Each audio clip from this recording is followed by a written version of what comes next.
चलिए, जब हमारे आयोग गलत प्रश्न दे सकते हैं, गलत विकल्प दे सकते हैं, तो कुछ त्रुटियां होती रहेंगी, उन पे हम विचार करते रहेंगे। जैसे ही नज़र में आया उसे रिप्लेस कराएंगे, आपसे रिफ्रेश कराएंगे और फिर यूं ही आगे बढ़ते रहेंगे हम लोग। प्रश्न क्या किया आपने?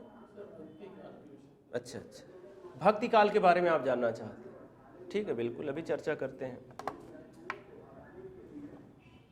भक्ति काल के बारे में कुछ चर्चा कर लेते हैं। देखिए, सबसे पहली बात तो यही आ गई कि भक्ति होती क्या है, भक्ति की होती क्या है, भक्ति का स्वरूप क्या होता है और भक्ति क्यों होती है। भक्ति क्यों होती है? जैसे देखिए, हिंदी साहित्य के इतिहास में दो बातें आती हैं। रामचंद्र शुक्ल ये कहते हैं कि हमारे यहाँ भक्ति काल इसलिए शुरू होता है कि जब मुसलमानों के अत्याचार शुरू होते हैं भारत में, मुस्लिम पीरियड शुरू होता है, तो भक्ति का आना, अब लोग किसके शरण में जाएं? मुसलमान सताने लगे, परेशान करने लगे, उसमें कई आतताई शासक भी आते हैं इस्लामिक पीरियड में। तो सामान्य जनता जो गुलाम हो चुकी है वो किसके शरण में जाएगी, किससे दरख्वास्त करेगी? तो लोगों ने भगवान को चुना, कहा कि अब भक्ति ही सहारा है, अब भक्ति करो। लेकिन हजारी प्रसाद द्विवेदी क्या कहते हैं? द्विवेदी जी ये कहते हैं कि देखिए, भक्ति का अपना अलग ट्रैक है, इस्लाम आता या ना आता, इस्लामिक शासन आपके देश में स्थापित होता या न होता, इसका भक्ति से कोई मतलब नहीं। अगर इस्लाम नहीं भी आते, मुसलमान आपके देश में शासन करने नहीं भी आते, तो भक्ति का प्रस्फुटन हुआ होता, भक्ति का उदय हुआ होता। दो विचारधाराएं हैं, लेकिन दोनों में सत्यता है। ध्यान ये दें,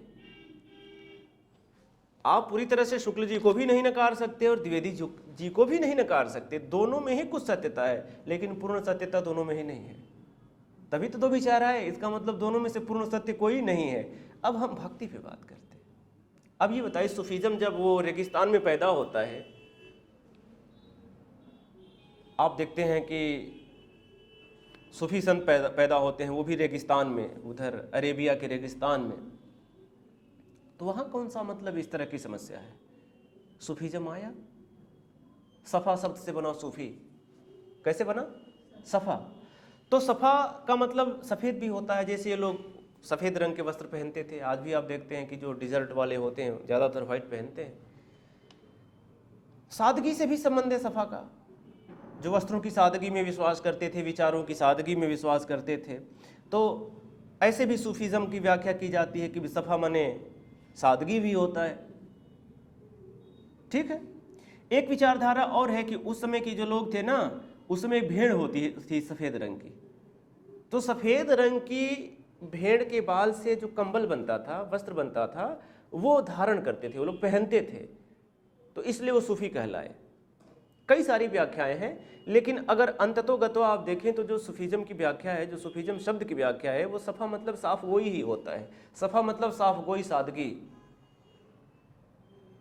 एक शायर ने लिखा था, देखिए एक शेर याद आ गया, कह देना चाहूँगा कि अच्छी सूरत को संवरने की ज़रूरत क्या है, अच्छी सूरत को संवरने की ज़रूरत क्या है, सादगी में भी क़यामत की अदा होती है, और तुम जो आ जाते हो मस्जिद में अदा करने नमाज, क्या पता है तुम्हें कितनों की कज़ा होती है। तो साफगोई, सादगी, सफ़ा, इससे बना हमारा सूफीज्म, सूफी। वैसे ही हमारे यहाँ भक्ति, कज़ा मतलब मौत होता है, कज़ा मतलब मौत होता है ना, उर्दू का शब्द है। तो भक्ति का मतलब, वास्तव में भक्ति होती क्या है? भक्ति होती है समर्पण। भक्ति का अर्थ क्या होता है? समर्पण। जैसे अपने आप को ईश्वर में समर्पित कर देना, अपने आप को ईश्वर में समर्पित कर देना। और ऐसा क्यों हुआ? अगर भक्ति आप देखें तो सबसे ज्यादा भक्ति कहाँ, किस धर्म में है? किस धर्म में है? इस्लाम में है? नहीं, इस्लाम में है। सबसे ज्यादा अगर डेडिकेशन किसी रिलीजन में है तो इस्लाम में है। क्यों?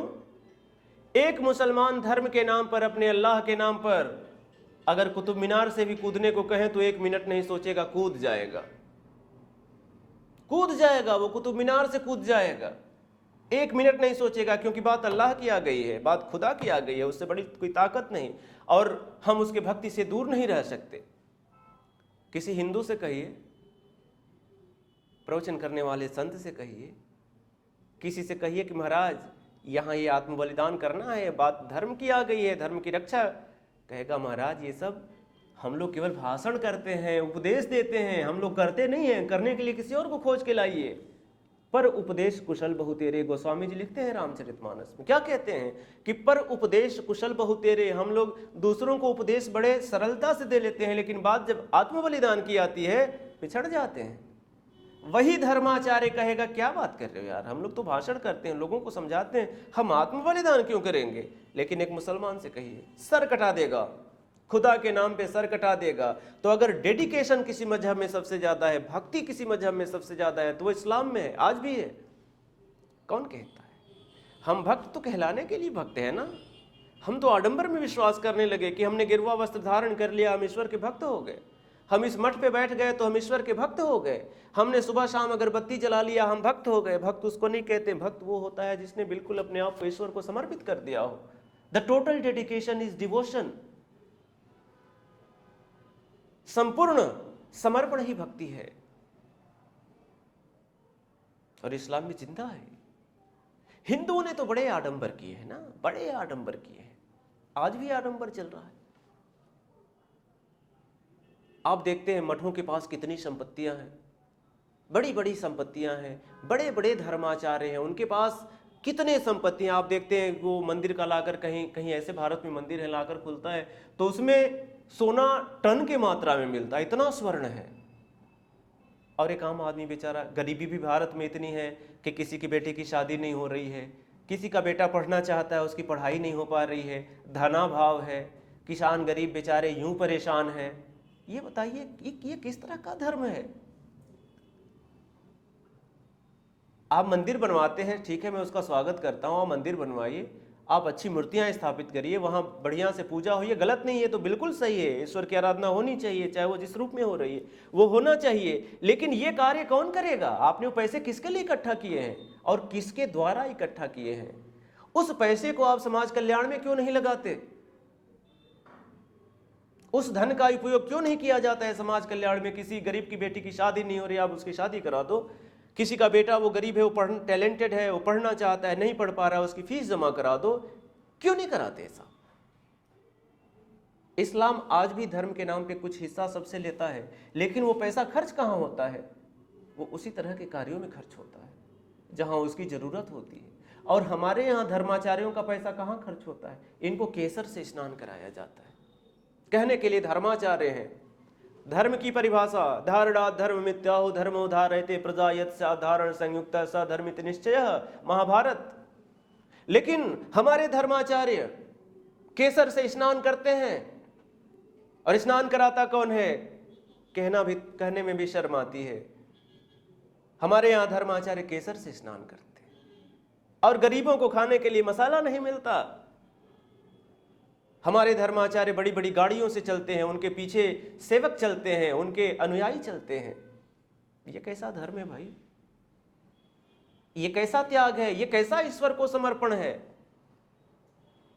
और वही धर्माचार्य रात को जब प्रवचन करता है तो कहता है कि सब कुछ माया है, ब्रह्म सत्यम जगन मिथ्या। वो कहता है कि धन तो माया है, धन से दूर रहने का प्रयास करें, ईश्वर के पास आने का प्रयास करें, लेकिन खुद धन से लिप्त है वो। आप उसके मठ पर जाएं, आप उससे मिलने का प्रयास करें, चारों तरफ धन है, वो धन में जीता है, धन में सांस लेता है, लेकिन बात धर्म की करता है। ये दोहरापन है हिंदुइज्म में, और इसी दोहरापन ने हिंदुइज्म को खोखला किया है। आप देख लें कितने धर्माचार्यों पे मुकदमे चल रहे हैं, और कितने बुरे बुरे केसेज में हमारे धर्माचार्य फंसाए गए हैं। आप सऊदी अरेबिया में जाइए, आप अन्य मुस्लिम गल्फ कंट्रीज में जाइए, अगर इस तरह का गुनाह कोई भी करता है तो सीधे उसका सर कलम कर दिया जाता है। वहां मुकदमे नहीं चलते, वहां प्रमाण नहीं मांगा जाता कि आप प्रमाण दीजिए, आप पे मुकदमा चलेगा, प्रमाण आप देंगे तब इनको गुनाहगार माना जाएगा। इसलिए हमारे यहाँ जो धर्माचार्य हैं गुनाह करके भी बरी हो जाते हैं, क्योंकि उनके खिलाफ कोई गवाही देने नहीं जाता। आप गल्फ कंट्रीज में जाकर देखें, जो इस्लामिक कंट्रीज है वहां जाकर देखें क्या व्यवस्था है। अगर इस तरह का किसी ने गुनाह किया तो चौराहे पर खड़ा करके सर कलम कर दिया जाता है, फिर उस पर कोई सुनवाई नहीं होती और देखने वालों की रूह कांप जाती है, कोई फिर वैसे गलत कदम उठा नहीं पाता। लेकिन हमारे यहाँ तो कानून भी वैसा ही और हमारे धर्माचार्य भी वैसे ही, सब चलता है हमारे यहाँ। धर्म के नाम पर जितना खिलवाड़ हिंदुओं ने किया है और आज भी कर रहे हैं, उतना किसी भी धर्म ने उतना करने की इजाजत नहीं दी है, ये इतिहास कहता है। और हमारे देश में धार्मिक मठों के पास जितनी संपत्ति है, मध्य वर्ग के पास नहीं मिलेगा। आप पूंजीपतियों के पास तो है, मैं मानता हूं अंबानी है वगैरह वगैरह, बहुत धनी है, लेकिन धर्माचार्यों के पास भी बड़े सारे पैसे पड़े हैं, बड़ी संपत्ति पड़ी है और कोई उपयोग भी नहीं हो रहा है, कुछ नहीं हो रहा है। तो बुरे काम धर्म के चद्दर के अंदर हो रहे हैं। तो इन लोगों ने हिंदू धर्म की जड़ को खोखला कर दिया। घर को लगा दिया आग घर के चिरागों ने, घर को लगा दिया आग घर के चिरागों ने। इन कुछ गलत लोगों ने, कुछ गंदी मछलियों ने पूरे तालाब को गंदा कर दिया। कुछ गलत लोगों ने धर्म जैसे बड़ी चीज को, जो सुसंस्कृत है, सुसज्जित है, परिमार्जित है, उसको गंदा कर दिया, दाग लगा दिया। लगा चुनरी में दाग छुपाऊं कैसे। धर्म की चुनरी पे दाग लगाने का कुछ गलत लोगों ने काम किया है। मैं जानता हूं कि धर्म बड़ी चीज है। धर्म का मतलब उपासना नहीं होता, धर्म का मतलब रिलीजन नहीं होता, धर्म का मतलब कर्मकांड नहीं होता, धर्म का मतलब आडंबर नहीं होता। धर्म सबसे ऊपर है। धारयतेति धर्मः। गोस्वामी जी ने कहा कि परहित सरिस धर्म नहीं भाई, पर पीड़ा सम नहीं अधमाई। धर्म ने तो सब कुछ धारण किया है अपने अंदर। धर्म बहुत ऊंची चीज है। धर्म अपने आप में जीवन है, प्राण है, आत्मा है, लेकिन आडंबर के चक्कर में अपने स्वार्थ को साधने के लिए लोगों ने धर्म की चुनरी को गंदा कर दिया, दाग लगा दिया। लागा चुनरी में दाग छुपाऊं कैसे, और जाके बाबुल से नजरें मिलाऊं कैसे। तो यह भक्ति नहीं है। भक्ति का मौलिक स्वरूप क्या है? और भक्ति पैदा की नहीं जाती है, भक्ति पैदा होती है। अगर शुक्ल जी कहते हैं कि भारत में जो भक्ति का उदय हुआ इस्लाम के आने की प्रतिक्रिया थी, तो मैं कहता हूं शुक्ल जी आप गलत हैं। क्यों गलत हैं? क्योंकि भक्ति पैदा की ही नहीं जाती। अगर भक्ति जिस दिन पैदा की जाएगी वो गलत हो जाएगी। भक्ति स्वतः प्रस्फुटित होती है। भक्ति कोई खोदा गया कुआं नहीं है। भक्ति तो स्वतः वो स्वतः प्रस्फुटित झरना है। जिस तरह से पत्थर के सीने से निकल जाता है झरना, स्वतः प्रस्फुटित हो जाता है, वैसे ही मानवीय हृदय में भक्ति का आविर्भाव होता है। भक्ति स्वतः पैदा होती है, की नहीं जाती, और अगर की जाती है तो गलत होती है, इम्पोजिशन होता है, वो गलत होती है, वही आडंबर होता है। अगर आप किसी संस्था के माध्यम से भक्ति पैदा करने लगे, आप प्रवचन के माध्यम से भक्ति पैदा करने लगे, तो समझ लीजिए कि आप अपने आडंबरियों की जो सेना है उस सेना को और बढ़ा रहे हैं आगे। भक्ति स्वतः प्रस्फुटित होती है। ऐसी लागी लगन मीरा हो गई मगन, वो तो गली गली हरि गुन गाने लगी। ये भक्ति है। मीरा के मन में स्वतः भक्ति प्रस्फुटित हुई है और राजपाट त्याग दिया, वो महल छोड़ करके मंदिर में रहने लगी। आप चित्तौड़ के किले में जाएं, राणा सांगा का महल है और थोड़ी दूरी पे मीराबाई का एक छोटा सा मंदिर बना है। उसी मंदिर में बैठकर भजन गाया करती थी मीरा। मैं उस जगह पे गया हूं और उस जगह पे जाने के बाद बड़ी शांति मिलती, बड़ा अच्छा लगता है कि ये इस जगह पे कभी मीरा बैठा करती थी। कन्हैया की एक मूर्ति सामने बनी है। तो राणा सांगा ने बड़ा विरोध किया। उसने कहा कि हमारे तो कुल की परंपरा है, हम एक लिंग जी के उपासक हैं, तुम कृष्ण की पूजा कैसे कर सकती हो? वो चित्तौड़ का जो राज परिवार था उसके जो उपास्य देव हैं वो एक लिंग जी हैं। तो राणा सांगा ने कहा कि ऐसा नहीं हो सकता, तुम कृष्ण की आराधना नहीं कर सकती, हम तो एक लिंग जी के उपासक। मीरा ने कहा कि अपनी तो लगन इन्हीं से लग गई, अब क्या करें, है ना। मीरा को निकाल दिया क्या महल से कि मीरा तो बावरी हो गई है। अब वो उसी मंदिर में बैठ के गायन करती थी। वो भक्ति है, वो समर्पण है कि सब कुछ त्याग दिया। वही भक्ति है। भक्ति ये नहीं है कि गिरवा पहन लिया और बहुत बड़े भक्त बन गए। हाँ, 2 शब्द संस्कृत के याद कर लिए, माया और ब्रह्म, बहुत बड़े, अब तुम भक्त हो गए। तो भक्ति जो है बहुत ही मौलिक चीज है, वह स्वतः प्रस्फुटित होती है। भक्ति हमारे आत्मा की पुकार है। जब आत्मा बिल्कुल अपने असली रूप में आती है, अपने बिल्कुल सघनता में आती है, तो भक्ति का उदय होता है। वो कुछ खास क्षण होते हैं, कुछ खास पल होते हैं जब आत्मा से, जब हमारे हृदय से भक्ति प्रस्फुटित होती है। भक्ति कभी भी पैदा नहीं की जा सकती, वह स्वतः पैदा होती है। न हम उसका समय जानते हैं, न उसका हम काल जानते हैं कि भक्ति कब पैदा होगी। तो भक्ति स्वतः होती है, पहली चीज स्पॉन्टेनियस है। और दूसरी चीज कि भक्ति डेडिकेशन का दूसरा नाम है, समर्पण का दूसरा नाम है। क्योंकि भक्त कभी ये सोचता ही नहीं कि मैं सही कर रहा हूं कि गलत। जब बात ईश्वर की आई, टोटली बलिदान कर देता है। आपने मंसूर का नाम सुना होगा, अल-हिल्लाज मंसूर का नाम सुना होगा आपने। मैं सूफी परंपरा की बात कर रहा हूं, किस हद तक डेडिकेशन है इस्लाम में, इसका एक उदाहरण दे रहा हूं आपको। अल-हिल्लाज मंसूर ने अपने आप को अनहलक घोषित कर दिया। अनहलक घोषित करने का मतलब कि खुदा के बाद अगर धरती पे कोई दूसरा है तो वो मंसूर है। उसने कहा मोहम्मद साहब हुए तो हुए, चलिए मैं भी हूं मंसूर। क्या कहा कि मैं भी खुदा का ही रूप हूं। जैसे कहा ना शंकराचार्य जी ने कि हम ब्रह्मास्मि तत्त्वम असि। शंकराचार्य जी ने कहा, अद्वैत दिया कि अहम ब्रह्मास्मि तत्त्वम असि, मैं ही ब्रह्म हूं और आप भी वही हैं। वही बात मंसूर कहता है अरेबिया में। वही बात मंसूर कहता है कि अगर ऊपर खुदा है तो धरती पे मैं भी खुदा हूं, क्योंकि मैं भी तो उसी का रूप हूं। कहता है कि मैं भी खुदा हूं क्योंकि मैं भी तो उसी का रूप हूं। ठीक जो अद्वैत शंकराचार्य जी ने कहा, वही बात कहा मंसूर लेकिन इस्लाम के लिए बहुत बड़ी चुनौती हो गई जब उसने अपने आप को अनहलक कहा। क्यों चुनौती हो गई? क्योंकि इस्लाम खुदा के बाद किसी दूसरे ताकत को स्वीकार नहीं करता। सिर्फ एक है और उसको वो लोग खुदा कहते हैं। सिर्फ एक, दूसरा कोई हो ही नहीं सकता। और एक इंसान कैसे खुदा हो सकता है? तो इस्लाम की शरीयत के अनुसार कहा गया कि अल-हिल्लाज मंसूर को वो सजा दी जाए जैसी सजा अब तक इतिहास में किसी को न दी गई हो। इतिहास के पन्नों में जिसकी मिसाल न मिले, वो सजा मंसूर को मिलनी चाहिए। और जानते हैं, चारों तरफ से भीड़ लगा दी गई और कहा गया कि इसे तड़पा तड़पा कर मारो, एक एक चरण में मारो, इतना कष्ट देकर मारो जितना कष्ट मतलब एक मनुष्य को न मिल सके। और स्टेप टू स्टेप मारा जा रहा है अल-हिल्लाज मंसूर को। चारों तरफ से भीड़ खड़ी है। पहले उसे पत्थरों से पीटा जा रहा है, लहूलुहान हो चुका है एकदम।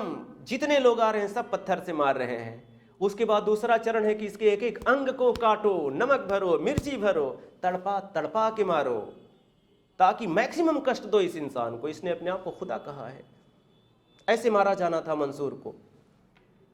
पत्थरों से पीटा जा रहा था और मंसूर हंस रहा था। लहू, शरीर से लहू निकल रहा था धारा की तरह और मंसूर हंस रहा था। उसको समर्पण कहा जाता है, उसको डेडिकेशन कहा जाता है। वो क्यों हंस रहा था? क्योंकि मंसूर जानता था कि जो मैंने कहा है वो सही कहा है। ये डेडिकेशन है, ये डेडिकेशन का उदाहरण है। उस सजा को भी उसने हंस हंस के स्वीकार कर लिया कि मारो, किस तरह से मारोगे। मंसूर के जुबान पे चिल्लाहट नहीं है, रोया नहीं, वो हंसता हुआ मर गया मंसूर, रोया नहीं। इसको डेडिकेशन कहा जाता है क्योंकि उसे अपने अल्लाह में विश्वास था और वो ये भी जानता था कि उसी अल्लाह का पुत्र मैं भी हूं, मैं भी इस धरती का खुदा हूं। ऐसे कोई उदाहरण दिखाइए मुझे हिंदुइज्म में, कहीं पढ़ा है आपने, कहीं सुना है आपने? हंस हंस के मर गया मंसूर। तो इस्लाम ने वास्तव में जो डेडिकेशन होता है उसको सिद्ध किया है कि हम अल्लाह के बंदे हैं तो हैं, और हमने अपने आप को भगवान का पुत्र तो कहा, लेकिन बात जब स्वार्थ की आई तो भगवान को पीछे कर दिया और खुद आगे आ गए।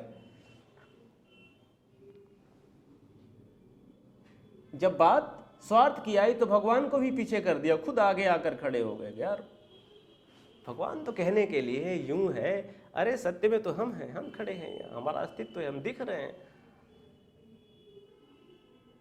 तो भक्ति का जो आदर्श है, भक्ति के जो स्वरूप हैं, बड़े मौलिक, बड़े विशाल हैं। हमने तो उसे गंदला करने का काम किया है। तो अभी तो मैं भक्ति के अर्थ में बात कर रहा था, स्वरूप पे बात कर रहा था। अब इसके अन्य चरणों पे भी बात होती रहेगी। फिलहाल समय मुझे लग रहा है हो चुका होगा, तो अपनी बातों को यहीं समाप्त करते हैं। और ठीक है, अच्छा लगा सुना आप लोगों ने। आज की बातें यहीं समाप्त करते हैं।